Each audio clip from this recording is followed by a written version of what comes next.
Hi, everyone. We are here with the 2013 World Series champ, Jarrod Saltalamacchia, otherwise known as Salty. Everyone around Boston just knows he is Salty. Salty, thanks so much for joining us today and for your time. No, thanks for having me. This is great. If we were at Fenway right now and you were making your way to home plate, what entrance song would you want rocking? Oh man, I don't know. To be honest with you, I kind of stuck with the one year I had "Rock Me Amadeus" was fun, and I tend to put a country song on, and no one ever really gets into it. So in 13 I had "Boys Around Here" by Blake Shelton, so that has a lot of meaning to me since that was the year that we won, and everything that happened in Boston. It has a little bit more of a meaning to me. All right, we'll see if we can get that queued up in post-production. You've been very open about in 2009, 2010, kind of struggling as you came back from a surgery and recognizing that you were having a hard time throwing the ball back to the pitcher, and realizing at some point that was, in some ways, a psychological process for you. Can you kind of give us a sense of what that time was like when you recognized that perhaps psychology was to play in some way, and how you went about asking for help? Absolutely. So I've never had any kind of adversity in my career, really in my life. And so that was like the first time I actually faced some adversity, and I didn't know how to deal with it. And being a man and an athlete, we kind of always get in that, fight or flight mode. Obviously we choose to fight. So, and being a husband and a father, I knew that I had to do something.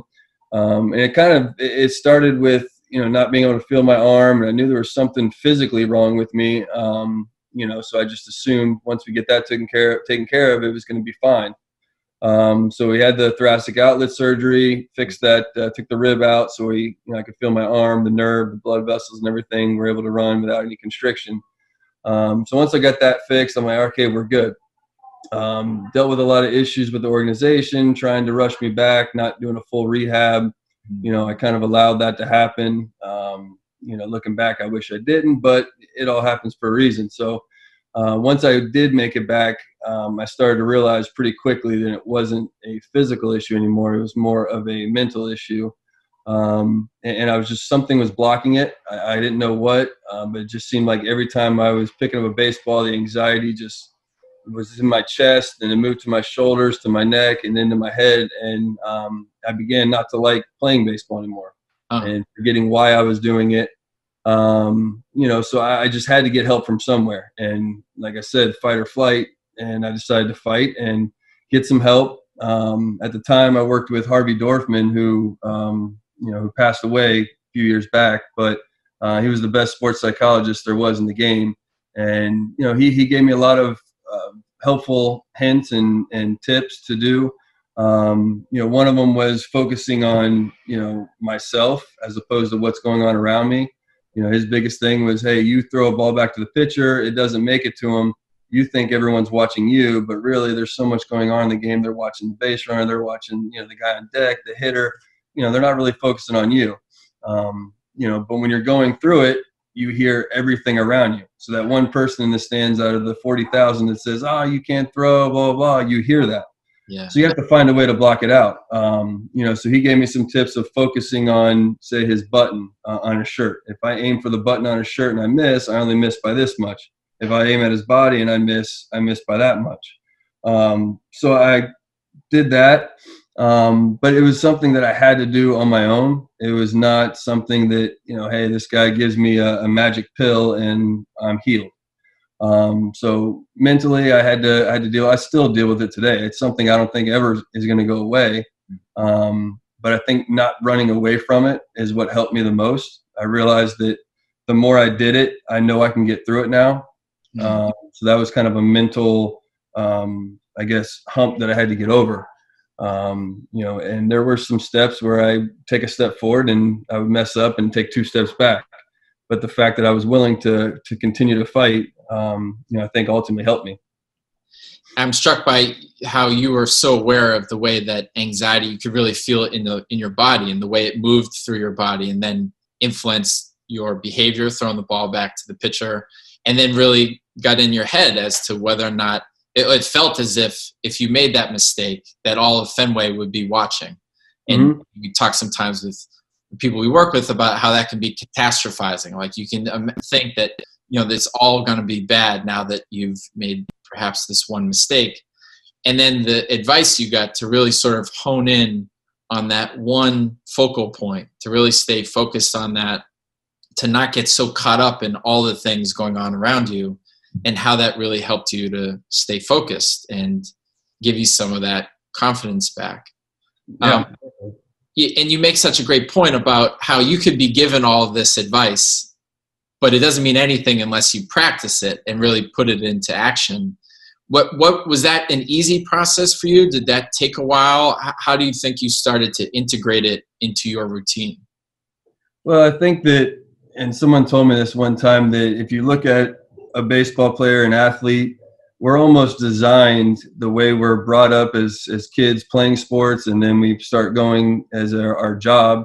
We're designed to be like a blue collar type, workforce. We take direction, we work hard, we want to finish, we want to do a great job. So, we're kind of bred that way. So in my mind, I'm thinking, all right, I've got to get this fixed. Otherwise I'm not going to be able to survive. What do I have to do? And I think studies have shown that most men, if not all men, carry their stress in their shoulders, and they're trapped. So I was always trying to find ways to relax my shoulders, breathe, do something to take the physical aspect out of it so I can focus on my job, because your mind wants to play tricks on you and say, okay, well, your shoulders are tensing up, so you're definitely got anxiety and that's what you're going through. Well, now I got to say, okay, how do I trick my mind into realizing, okay, you're not dealing with this right now. You're focused on your job. So little tricks like that help me, breathing, getting the stress out of my shoulders and focusing on my job. Just little stuff like that was definitely helpful.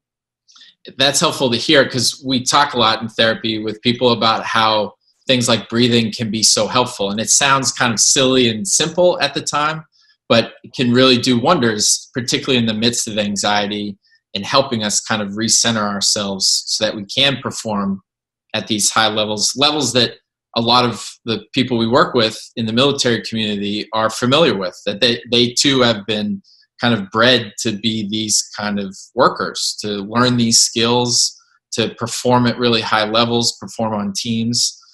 So I have a feeling that your experience will resonate with them in that way. Yeah, and like you said, I mean, whether you're a baseball player, you're in the military, you have to learn your craft. You have to be the best at your job, you have to learn your craft. So if an instructor or a coach tells you to do something because he feels it's going to help you because he's got those life experiences, and you don't listen to him, then what benefit are you giving to anyone, let alone yourself? So, if you do have an issue like I had, I mean, you have to find a way to fix it. Otherwise you're just going to be spinning around in circles and, not getting anywhere. Right. In addition to the advice that you got about focusing on the button on the pitcher's shirt, you've also talked about this grounding technique that involves tapping. And I wonder if you could give us a little sense of what that practice is like and how it was helpful for you in the managing of anxiety. Yeah, so it's a tapping routine. And when I was going through, I was in a dark place, so I didn't really understand a lot of it. I just was looking for an answer. Like a lot of us are, it doesn't matter if it makes sense or not. Whatever it is, I just want to fix it. So I don't know the psychology part of it, but I know that he gave me some like pressure points or some spots on my hands and my forehead, nose, my lip, underneath my lip, and then on my shoulder. And I guess the theory behind it is if you're tapping those pressure points, it engages your brain and the fluids that go through there, and it kind of helps you focus on something other than what's going on. And I mean, don't get me wrong, I felt silly as all hell when I'm sitting in my room and my kids and wife are in there and I'm sitting here tapping, closing my eyes, and then he had me hum, happy birthday out loud. And I'm doing a phone call with this guy doing this, and I'm like, man, I feel really, really silly. Yeah. But at that time, I felt so silly. I wasn't focused on what's going on. And I think that it kind of tricked my brain into thinking, hey, everything's okay. So it did help me. And there's times where I'll be sitting in a dugout and before a game and I start doing the tapping process. And, I think it helped me breathe and it helped me kind of relax. And, I ended up playing well. And it's like anything else, we're human. So if you have success in something, you're going to buy in and believe in it. And I had success with it. So I just kept doing it, whether it did anything for me or not. I mean, I think the proof is that it helped me, even if a little bit. Right.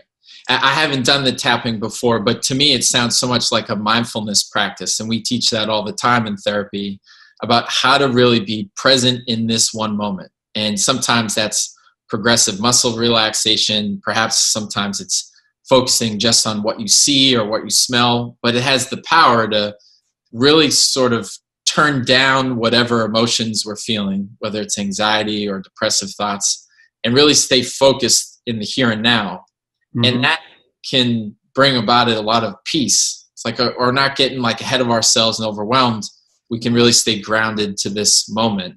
And it sounds like it was helpful for you in that way to be able to kind of turn down some of those feelings and thoughts and be able to get back into a performance place. Yeah. And it's funny you say that because Harvey Dorfman, told me, it was the first time I ever said it. He goes, listen, before you can even begin to heal someone else or have a relationship with someone else, you have to be right with yourself.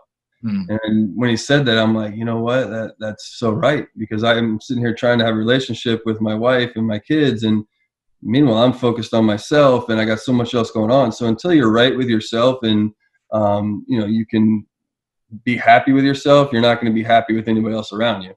Absolutely. Did you recognize that once you made that investment in yourself, it also translated to an investment in your wife and kids and family and teammates? Oh, without a doubt, because I mean, the mindful side of things, and it's funny because you say mindfulness and my brain kind of goes to, okay, I'm mindful of things that are going around, that are going on around me and making this person feel good and this person happy and this and that. And it's frustrating because you see some of the best athletes are more of a selfish kind of temperament who don't care about anybody else but themselves. And you're like, man, here I am caring about everyone and my teammates and all this stuff. And I'm the one going through this, horrible event, and it all comes from being mindful. But if you're not mindful, then, you kind of get lost in your own world and you end up being alone and the people around you disappear because, you're so set in your own ways. So it helped me tremendously to be able to fix myself and be happy. That way I can be happy around my family. Absolutely. One thing I've been thinking about with regard to the 2013 team was how you all at some point recognized that you were a part of something much bigger than yourselves, and how in the midst of coronavirus, we all realized that we're part of something much bigger than ourselves. And in 2013, it was in the wake of the Boston Marathon bombing. And it seemed like you as a team at some point, perhaps pretty early on, recognized that yes, you might still be playing baseball, you're in the course of a season, but that you were also part of the spirit of the city. And I wondered what that was like for you, what that was like in the clubhouse, and how you all responded to being a part of something bigger than yourselves. Well, I mean, I think the biggest thing for me and our team is that we had a grasp on reality and we understood that there's more to life than just playing baseball. Most of us had families, so we understood. We get caught up in the media saying, okay, well, there was a bombing and this person was injured, this person, or, they put a number on something. And, we're human. We're not numbers, so they don't put out there, they might put the story out that this happened, but they don't put the story of how it affected those people and the effect it had on their lives. I mean, I think you obviously know that, you can't wake up in the morning and like you did, 7-8 years ago, there's a lot of routine that you had to change up to be able to get through your day-to-day life. And people forget about that. They just hear the news and then move on. We knew that it affected people in a matter that was way bigger than us and way bigger than, this world. So we thought it was important to get out into the community and show those people we understand that what they're going through. We can't even understand it, but we're here to listen and hopefully help you get through it. And in doing that, it actually helped us more than I think it helped the people of Boston. Just the love they showed us and the support. We truly felt like that we were going to win this, not for ourselves, because we've been wanting to win a World Series since we were 3 years old. It wasn't for us anymore. It was for the city. And I'm forever connected to that city because of it. It certainly felt that way. It felt like you guys were on a mission much greater than yourselves. And I think there's no organization better at making their presence known in the wake of the bombings than the Sox. That you all were in the hospitals, the way you welcomed people to Fenway Park, the way you marked different anniversaries, and that playoff run when it was re-airing on Nesson recently, it was like all was right in the world because you just got to watch you guys on your march to the championship. It was really cool to see. And that's how we felt. We made sure that we didn't want to parade this around and make it a big spectacle. We wanted to, the only way you can get to know somebody is actually truly being in there with them and having that one-on-one or, the team with you. It wasn't about the media. We didn't want any kind of, recognition for it. We wanted to let the people know that we're there with them through this. You led with your action, and that was very clear on and off the field. Actually, thank you. Yeah, of course. In the midst of this coronavirus, what's the one big thing that you're missing right now, and what's the one thing that you find yourself being very grateful for? I think I'm missing being an athlete. We have a routine, so the normality of being able to wake up, take the kids to school, bring them home, go to the store, whatever, get out of the house and enjoy the outdoors has been very, very tough. But at the same time, I've been able to spend more time with my kids than I've ever imagined would happen. I mean, I have 17 years. Well, my oldest is 13, so I've got 13 years of catching up to do. Yeah. And, I've been able to do that in a matter of, 5 months. So that is what I'm very thankful for. I've had the opportunity to do stuff like this that normally I might not be able to because I'm running around like crazy. So the connection I've been able to have with people has been a blessing. That's great. Salty, thanks so much for your time today. You'll always hold a special place in the heart of Boston. Well, thank you. I appreciate you having me.